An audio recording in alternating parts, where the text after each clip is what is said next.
दोस्तों नमस्कार। इस वीडियो में हम अजंता फार्मा लिमिटेड कंपनी के रिगार्डिंग जो लेटेस्ट इंडेक्स नोटिफिकेशन निकल के आई है उसको स्टडी करते हैं, साथ ही साथ शेयर के टेक्निकल चार्ट पैटर्न की तरफ एक नज़र।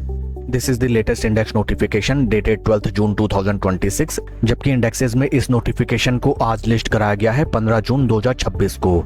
इस लिस्टिंग के थ्रू इंडेक्सेस में बताया गया है that in Ajanta pharma limited company one of the promoter जिनका नाम है मिस्टर आयुष एम अग्रवाल, इन्होंने अपनी ही कंपनी के 11,11,111 शेयर्स प्लेज रखा दिए हैं। And the reason for creation of pledge is for taking a new loan. Once again, I will repeat that in Ajanta Pharma Limited Company, one of the promoter जिनका नाम है mister Ayush Agarwal, इन्होंने अपनी ही company के 11,11,111 shares नई credit facility avail करने के लिए प्लेज रखा दिए हैं।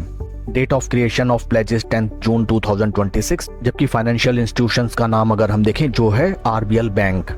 फ्रेंड्स, जब भी किसी कंपनी में स्लो स्टडी एंड लगातार कंपनी के प्रमोटर्स अपनी ही कंपनी के शेयर्स को हमें प्लेज रखाते हुए नजर आते हैं, देन ऐसी कंपनीज में हमें फॉर द टाइमिंग थोड़ा सा कॉशियसली ट्रेड लेना चाहिए, स्पेशली एट द टाइम जब स्टॉक हमें life time high price levels पे ट्रेड करता हुआ दिखाई दे। बिकॉज मैनी टाइम्स देखा गया है that due to volatility in stock market, कई बार ड्यू टू मार्जिन कॉल की वजह से स्टॉक में हमें जबरदस्त गिरावट आती हुई नजर आती है।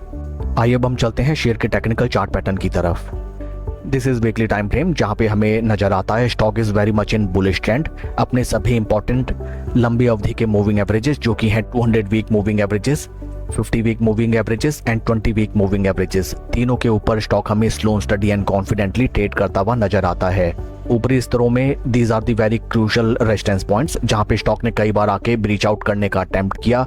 इन्हीं पास्ट प्राइस लेवल्स में स्टॉक ने इन द ईयर 2024 भी हमें ब्रेकआउट देने का अटेम्प्ट दिखाया था, but from those price points stock में हमें काफी लंबे समय के लिए एक लॉन्ग टाइम कंसोलिडेशन देखने के लिए मिला। In case stock in price levels को रेस्पेक्ट करते हुए ऊपर की तरफ निकले then these will be the life time high price levels for the stock and ऊपरी स्तरों में हमें कोई भी रेजिस्टेंस लेवल नजर नहीं आता है। Further in case stock in price level से फर्दर नीचे प्लंज करे then first support levels will be 50 week moving averages. That's all for the video friends, please like and subscribe my channel. Thank you.